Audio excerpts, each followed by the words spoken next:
तो हम लोग आज क्लास 7 के कुछ क्वेश्चन को हल करेंगे। मैथ का कुछ क्वेश्चन है। Question number 5, a pole 30 metre high stands 12 metre away from a building which is 18 metre high. Find the distance between the top of the pole and the top of the building. बोले कि ये पोल 30 metre है। एक पोल जो है वो 13 metre ऊंचा है, 12 metre away from a building. एक बिल्डिंग से 12 मीटर की दूरी पे है। ये आपका पोल हो गया और ये आपका बिल्डिंग हो गया। तो ये पोल है जो 13 मीटर की, जिसका ऊंचाई 13 मीटर है, और एक बिल्डिंग हो गया और बिल्डिंग का ऊंचाई है 18 मीटर और इससे ये 12 मीटर की दूरी पे है। अब पूछ रहा है कि find the distance between the top of the pole and the top of the building. तो ये जो पोल का टॉप है ये वाला और बिल्डिंग का टॉप ये वाला, दोनों के बीच की दूरी क्या होगा। तो आइए इसको हम लोग ये ऐसे ड्रॉ कर लिए। ये पोल, ये बिल्डिंग, दोनों के बीच का दूरी 12 मीटर और पोल का हाइट 13, बिल्डिंग का हाइट 18। फ्रॉम पाइथागोरस, इसको पाइथागोरस ले। हम जानते हैं कि पाइथागोरस में क्या होता है, AD स्क्वायर बराबर AE स्क्वायर। ये AE square plus DE square, ये वाला। अब DE जो है पैरेलल है CB का, ये जो DE है पैरेलल है CB का। तो जितना DE होगा उतना ही CB होगा, जितना CB होगा उतना ही DE होगा। तो DE बराबर CB होगा और CB दिया हुआ है 12 मीटर, क्योंकि दोनों के बीच की दूरी क्या है, 12 मीटर। फिर AB, ये जो टोटल हाइट है बिल्डिंग का, AB बराबर AE plus EB, AE plus EB। तो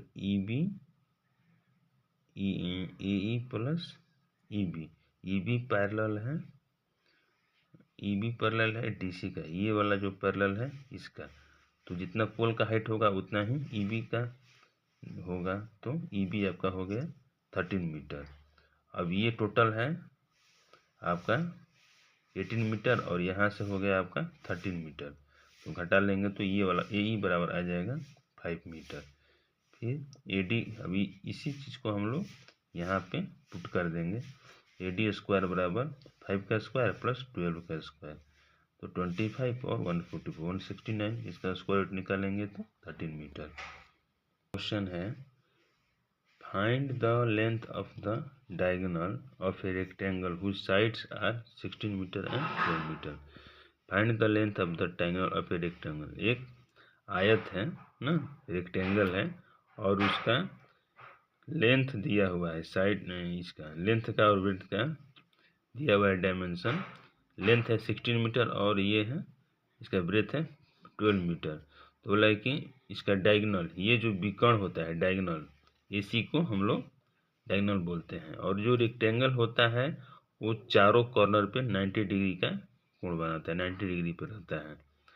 और ये हर रेक्टेंगल में 2 डायगोनल होता है। तो हमने एक डायगोनल को ड्रॉ किया है और हमको निकालना है कि AC का लेंथ कितना होगा।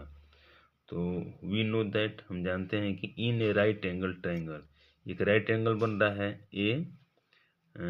ABC, एक राइट एंगल है।